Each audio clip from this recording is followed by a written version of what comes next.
Buenas tardes, ¿qué tal?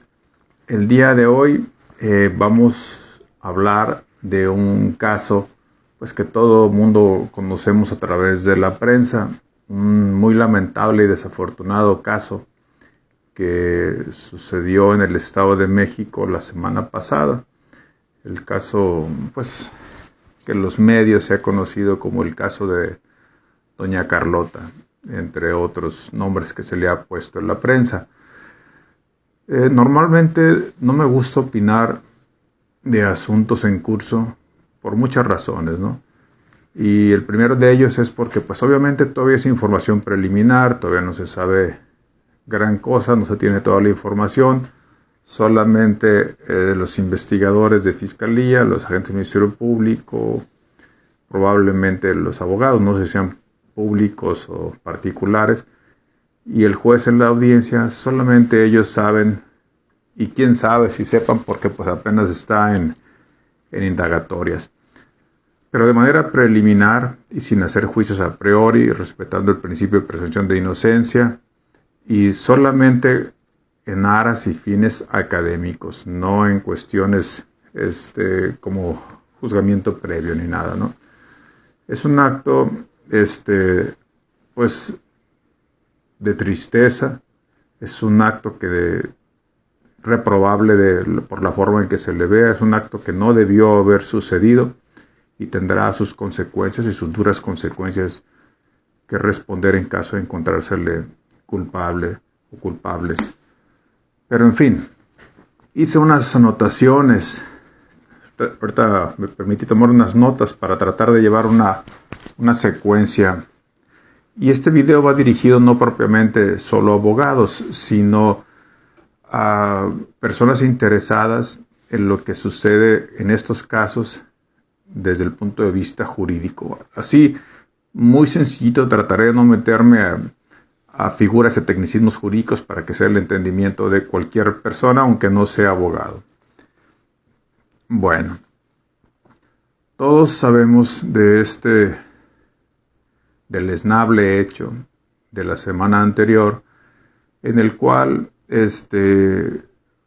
según vimos todos en video, llega esta persona, que se le denomina Doña Carlota, en compañía de otras dos personas, a ese domicilio que todavía ni siquiera de eso se sabe exactamente si realmente es de ellos, si no. Se menciona por una parte que ya había interpuesto la denuncia correspondiente el mes pasado, en marzo. Por otra parte, unas versiones de que dicen que la gente que estaba allí sí son invasores, otros dicen que no, que es gente que estaba rentando a un tercero, que no sabían que era invadida. Otros afirman que sí sabían y que incluso ellos promovieron el acto. En fin, no se sabe, pero no es el punto ahorita abordar.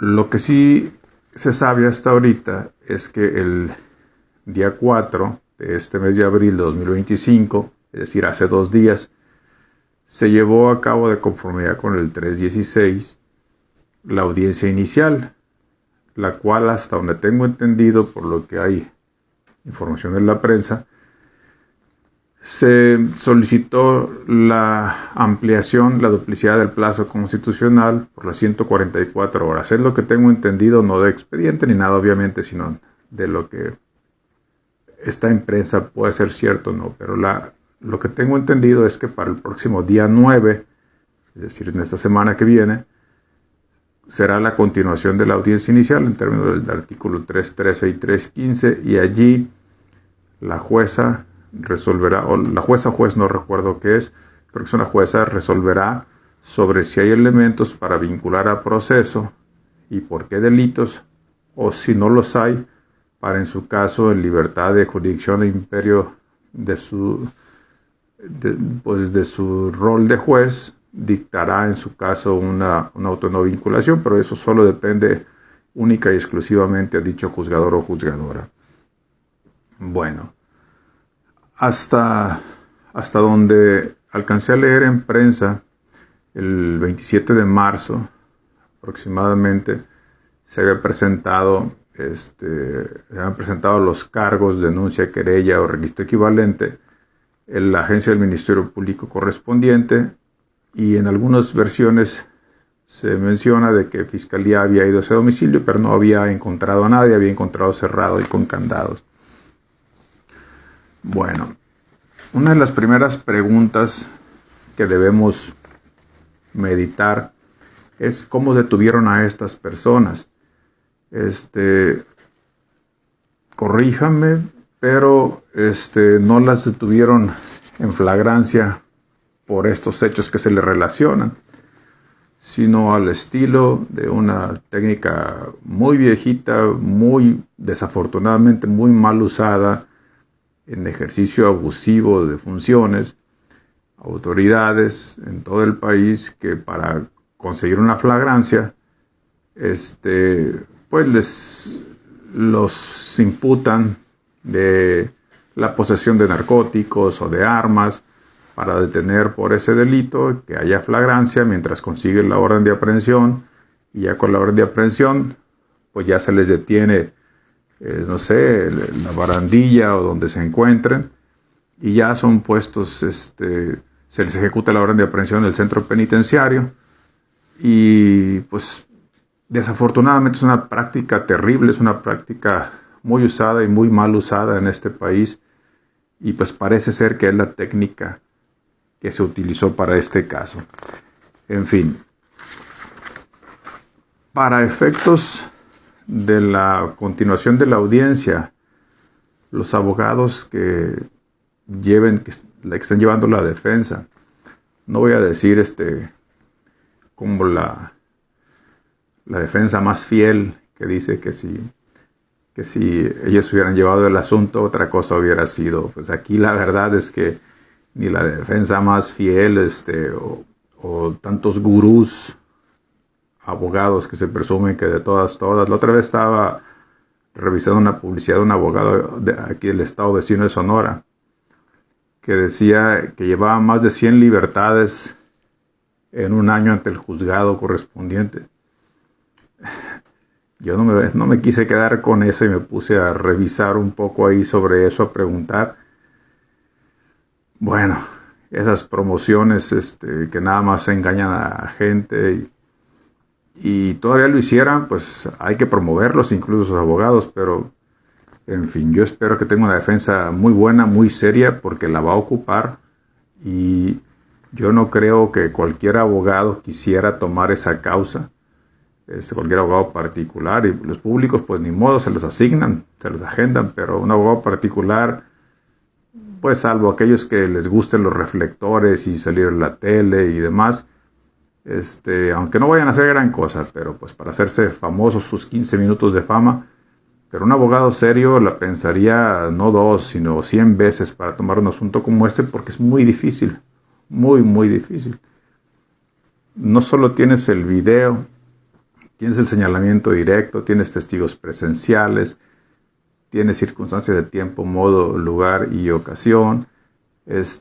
Bueno, tiene técnicamente Fiscalía ahí sí, aunque manden al agente del Ministerio Público más malo del Estado de México, al novato, al peor agente del Ministerio Público del Edomex, aún así tiene todas las de ganar, porque, digo, aquí no hay nada escrito, igual lo gana la defensa, pero yo creo que el Ministerio Público más malo del condado de ahí del Edomex, este asunto lo va a sacar la vinculación, porque sería muy, muy difícil, pero quién sabe, ¿no? En una sorpresa y llega ahí la defensa más fiel y lo saca. Pero en fin, para que un abogado pudiese lograr una auto-no vinculación de conformidad con el 319, me puse a hacer una lista de las figuras jurídicas que pudiese en su caso. Yo no creo que las pueda presentar porque no existen en este caso en particular, la reserva de que ellos conozcan cosas que nosotros no conocemos del caso, que es lo más probable. Hice una lista de 21 formas en los que un abogado, si logra acreditar alguna o algunas de estas pudiese tener cierta probabilidad de salir avante, pero es más en cuestión de marco teórico, porque yo no lo creo, pero pues uno nunca sabe hasta que se resuelven las cosas. Primero, tendría que acreditar que hay una causa de excluyente. Aquí en Sinaloa es el artículo 26, cada estado tiene el suyo. En el EDOMEX no sé qué artículo sea, pero son casi todos iguales en la codificación, las codificaciones de cada estado. Una causa excluyente. Tendría que, aquí no es el caso, pero la figura jurídica ahí está, no es el caso por la premura. O sea, una segunda cuestión es que hubiera alguna causa de extinción de la acción penal, que no es el caso porque se acababa de denunciar en marzo, fueron los hechos a los días, en fin, ¿no? Tendría que encontrar una causa de justificación, número 3. 4. Una causa de licitud. 5. Un error de tipo. 6.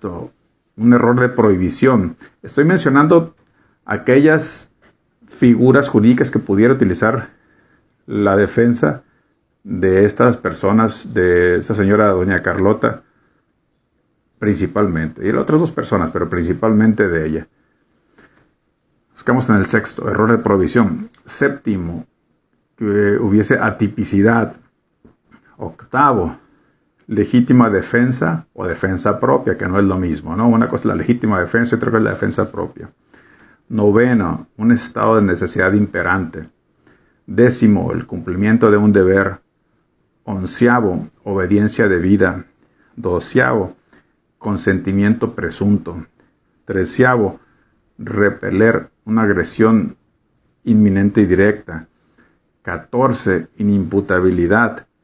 15, la inexigibilidad de una conducta diversa. 16, la falta de alguno de los elementos descriptivos del tipo penal. 17, un estado de necesidad disculpante. 18, un error de prohibición. 19, ejercicio de un derecho. 20, la realización del hecho sin la voluntad del agente. Y 21, la necesidad de defensa racional de los medios empleados y que no medie provocación en el acto. Entonces, a ver, para los abogados de la defensa más fiel y demás, pues aquí hay unos datos en los cuales se podrían utilizar. Quién sabe si los puedan conseguir, pero ahí están. Ahora bien, otra pregunta que seguramente le hacen a muchos es ¿qué va a pasar con esta señora en caso de que la lleguen a vincular? Hasta donde tengo entendido, ahorita están detenidos por prisión preventiva en, no sé si es municipio, ciudad, Chalco, Estado de México, los juzgados de Chalco. Bien. Si esta persona es vinculada por el juez o la jueza correspondiente la próxima semana, se puede entrar al estudio del artículo 166 del Código Nacional, que son las excepciones. Las excepciones a la prisión preventiva oficiosa, o justificada, perdón. Y van allí dos de los supuestos que se incluyen. No todos, pero dos pueden ser relacionados con esta señora. Número 1, el artículo 166 del Código Nacional te dice que puede exceptuarse de la prisión preventiva oficiosa o justificada si la persona es mayor de 70 años. Creo que esta señora en la prensa menciona que tiene 74, algo así. Entonces podría calificar para ello. Número 2, que esté afectada por una condición médica grave. Algo mencionan relativo a eso también. Sin embargo, es bien importante no confundirse, de decir, bueno, como es mayor de 70 años y trae cuestiones médicas, pues entonces se le va a imponer prisión preventiva en su domicilio, en un centro médico o en un geriátrico. No necesariamente, porque esto no obliga al juez. El mismo numeral 166 te dice que el juez podrá ordenar que se cumpla la prisión preventiva en esos 3 lugares, en su casa, en un geriátrico o en un centro médico, pero es optativo del juez, es potestativo, el juez podrá, no dice que deberá. Entonces, también puede ser que el juez dicte que el proceso lo enfrente detenida, y no en libertad, o sea, libertad bajo la prisión preventiva que ya mencionamos. Ahora bien, el artículo 166, en el párrafo primero, uno de los tantos, yo le he encontrado más de 120 errores al Código Nacional, y uno de esos errores, aquí lo encontramos en el 166, dice: se podrá dictar la prisión preventiva domiciliaria, dice, en su casa y bajo las medidas cautelares que proceda. Así dice literalmente, lo cual está mal. ¿Por qué? Porque el 157 del mismo código, en su párrafo segundo, te menciona que la prisión preventiva no puede ser combinada con otras medidas cautelares. Entonces, craso error aquí de la redacción del 166 para esos que se hacen llamar los creadores del Código Nacional. Yo una vez dije, si yo hubiera sido, que no lo soy, ni por asomo, ni se me dio oportunidad, ni nada, si yo hubiera sido los redactores del código y a 11 años hubiera visto las pifias, los errores tan fuertes y las incoherencias que dice el código, no me ostentaría en redes como que yo fui de los creadores, y me quedaría calladito mejor tratando de que se olvidaran de que fui yo de quienes participaron en la redacción de ese código. No andaría presumiéndolo en redes como lo hacen ahorita, pero en fin. El punto está de que el 166, primer párrafo, último supuesto, cuando dice que en combinación con otras medidas cautelares, se contrapone al 157, párrafo segundo, donde te dice que no podrán ser combinadas. Ahora bien, cierro con esto. A mi juicio, tal vez indebidamente lo digo, bueno, no a mi juicio, ¿no? Para que no digan que estoy enjuiciando antes de... En mi humilde opinión, no como juez, en mi humilde opinión, como un habitante más de este país, pues yo creo que esto fue insisto, como empecé el video, un triste, lamentable, desafortunado error, una conducta que no se justifica bajo ninguna forma, es reprochable, se tendrá que, pues bueno, atribuírsele todo el peso de la ley en su caso de que se le encuentre una probable responsabilidad, y deberá pagar por ello, porque ninguna causa es justificante para ello. Sin embargo, también quisiera que hablásemos un poco del abogado, o los abogados, que ignoro quiénes son, ni quiero saber quiénes son, los que le estaban llevando el asunto, los que ya la llevaron a presentar la denuncia ahí en la Fiscalía del Edomex. ¿Por qué? Porque cometieron un craso error, un gran error que se comete en todo el país, casi todos los días, y yo no alcanzo a entender todavía por qué abogados que representan a personas, por ejemplo, que son despojadas de sus propiedades, ya sea terrenos, casas, etcétera, ¿por qué no lo hacen? Yo hace unos días, antes de que sucediera esto, subí un videíto, por ahí lo van a ver aquí en TikTok, sobre un agente del Ministerio, una audiencia del Ministerio Público. Bueno, la promovió el asesor jurídico en términos del 258 de control judicial, porque el señor agente del Ministerio Público tenía más de 2 años que se presentó la querella por el despojo de una propiedad, y el señor agente del Ministerio Público pues no había terminado de integrar porque le faltaba un dictamen de medidas y colindancias, y pues que no había perito, y que cuando hubiera ese perito lo iba a hacer. Desafortunadamente, obviamente yo entiendo a la gente que se desespera de que gente que no le costó, que no tuvo esfuerzo, que no se sacrificó, quiera hacerse de propiedades de maneras no lícitas, cuando hay tanta gente que se esmera, trabaja, madruga, y para construir un patrimonio, y que simplemente quiere llegar a alguien a quitárselo. No es justificable, se debe aplicar todo el peso de la ley si así sale condenada en juicio o en un abreviado, pero no es la forma también de que el Ministerio Público, nosotros vemos en los asuntos de despojos principalmente, que son carpetas que se iniciaron hace meses o años y pues no se judicializan a menos que estén encima de ellos, o que el control judicial lo promuevan, o que pues bueno, no les quede o tengan que promover. ¿A qué error me refiero? El artículo 111 del Código Nacional. ¿Por qué? Porque el artículo 111 casi no se usa. ¿Por qué? No lo sé. No lo sé. Cuando a mí me parece una figura fenomenal dentro de la codificación. El año pasado, según mi estadística, más o menos llevé como entre 1.400 y 1.500 audiencias. De todo tipo. Audiencias del 111, que yo recuerde, si acaso eran como 4 o 5 nada más. No los piden los abogados. ¿Por qué? No lo sé. No sé si porque no creen en esa figura, porque no creen en el juez, porque desconocen esa figura, porque no le tienen confianza, no lo sé. Pero si lo hicieran, otra cosa sería.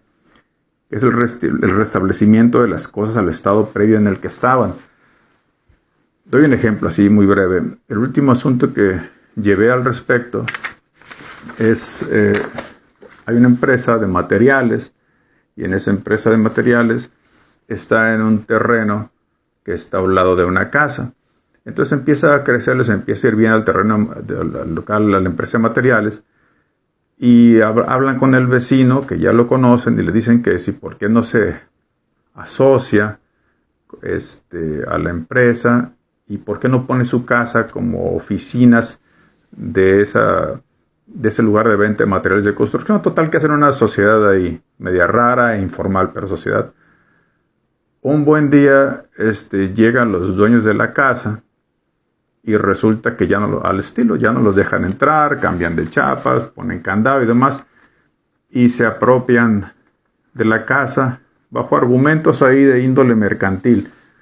Pero la cosa está que esta persona, el dueño de esa casa, va y presenta los cargos por despojo, y lo que se hace, el abogado ahí muy bueno, se aviva, presenta los cargos, la querella por el despojo, e inmediatamente acude al juez de control a pedir una audiencia del 111 de restablecimiento de las cosas al estado previo.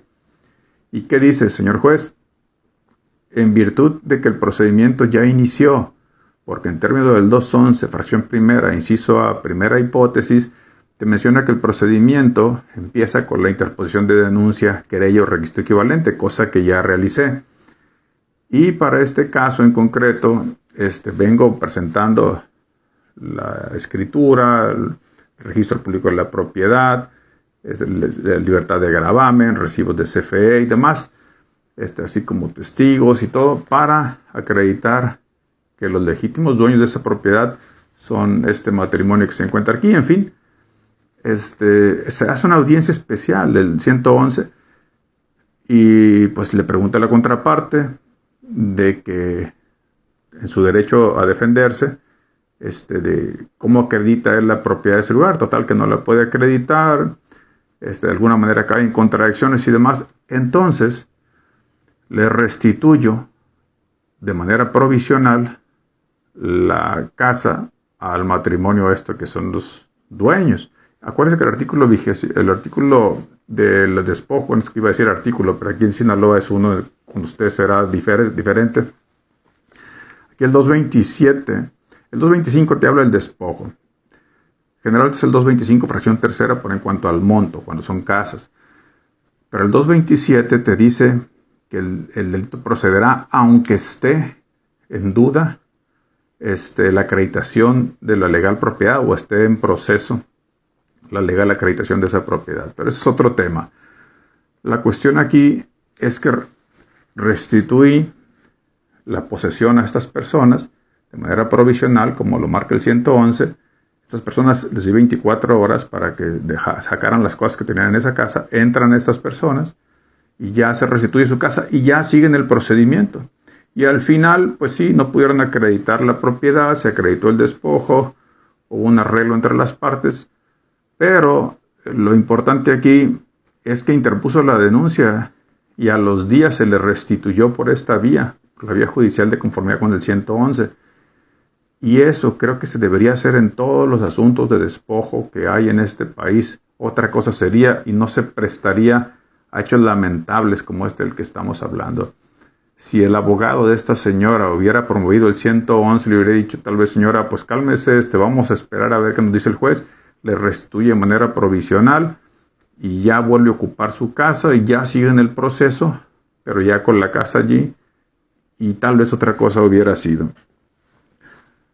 En este caso del 111, por si algún abogado le interesa, recuerdo hace 2 años restituí un terreno muy grande, aquí en esta ciudad, en un lugar, zona comercial de alta plusvalía.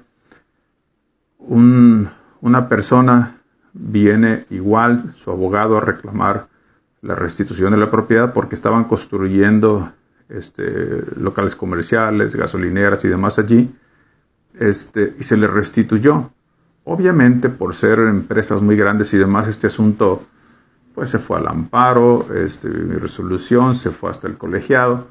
Pero cosa curiosa, en el tribunal colegiado, la Suprema Corte atrajo ese asunto, atrajo mi resolución para estudio, que por la naturaleza y la relevancia y por la forma en que se había resuelto, para estudiar el caso y resolverlo. Entonces, si a alguien le interesa, por ahí puedo conseguir el número de expediente donde la Corte atrae ese asunto.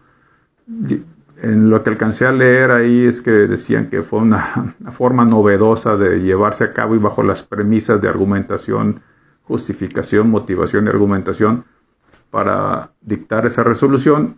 Y pues estaba, creo que, la ponencia del ministro Lainez, entonces se supone que está ya para resolución. Pero bueno, eso se los dejo ahí nada más. Por si a alguien le interesa, consigo allí el número de expediente que atrajo a la Corte, que es la causa que se formó, para que tengan ustedes una idea más general, porque pasó por un juez de control, se fue al juez de amparo, se fue al colegiado y ahí lo jaló la Corte. Y yo creo que de alguna manera va a formar alguna forma de a favor o en contra de la resolución que yo dicté, o la van a confirmar, a modificar o a revocar, pero va a ser interesante saber qué resolvieron allí. Bueno, dice el 211, les había dicho que iba a cerrar esto, discúlpenme. Bueno, como habíamos quedado, 211, fracción primera, inciso A, te dice que desde la denuncia ya pues alguien podrá decir, oye, pero no está judicializada la causa. Aún así se puede, claro, porque el 211 te dice en cualquier etapa del procedimiento, y el procedimiento ya empezó con la denuncia. Entonces, de inmediato tú vas, presentas la denuncia, y con la denuncia en la mano tú ya puedes promover eso ante el juez, adjuntando ahí la denuncia, para que se dé cuenta que ya el procedimiento inició y no sea una causa para desechar esa petición. Sigue diciendo el 111. La víctima o ofendido pueden solicitar al juez que ordene como medida provisional, cuando la naturaleza del hecho lo permita, en este caso de las casas, pues obviamente la naturaleza del hecho lo permite, la restitución de sus bienes o la reposición o restablecimiento de las cosas en el estado que tenían antes del hecho. Y fíjense el caudal probatorio que se ocupa aquí, bueno, por llamársele caudal probatorio, los elementos que tienen que tomarse aquí. Cierra el articulado diciendo, siempre que haya elementos para decidir, no habrá de pruebas, de medios de prueba, de elementos de prueba, de medios de convicción, elementos para resolver. ¿Por qué? Porque es una medida provisional. Entonces, en este asunto en comento, craso error del abogado de no haber solicitado eso, y craso error del agente del Ministerio Público de no haber actuado con prontitud. Yo espero que esto les sirva a los agentes del Ministerio Público de este país que llevan asuntos de despojo, que les sirva como lección de un triste y desafortunado caso, para que actúen con más celeridad, y porque a la gente lo golpeas en uno de los lugares donde más le duele, que es en su casa, y que alguien llegue y el patrimonio familiar y que se lo pretenda quitar, pues una persona en condiciones normales o normalmente pues actúa por la vía legal, pero ya nos hemos dado cuenta que en esta ocasión y en otras, pues como acto desesperado, en total incumplimiento del artículo 17º constitucional, pretenden hacer justicia por su propia mano al creer o darse cuenta de que la autoridad que debe ayudarlos no lo hace o tarda mucho en hacerlo. Entonces son meros comentarios, opiniones, no estoy prejuzgando, no estoy diciendo que se debe hacer esto o aquello. Es mi humilde opinión, no como juez, sino como un aprendiz del derecho penal, del derecho procesal, como un interesado en el derecho penal, pero pues como siempre, la mejor opinión es la suya. Que tengan buenas tardes.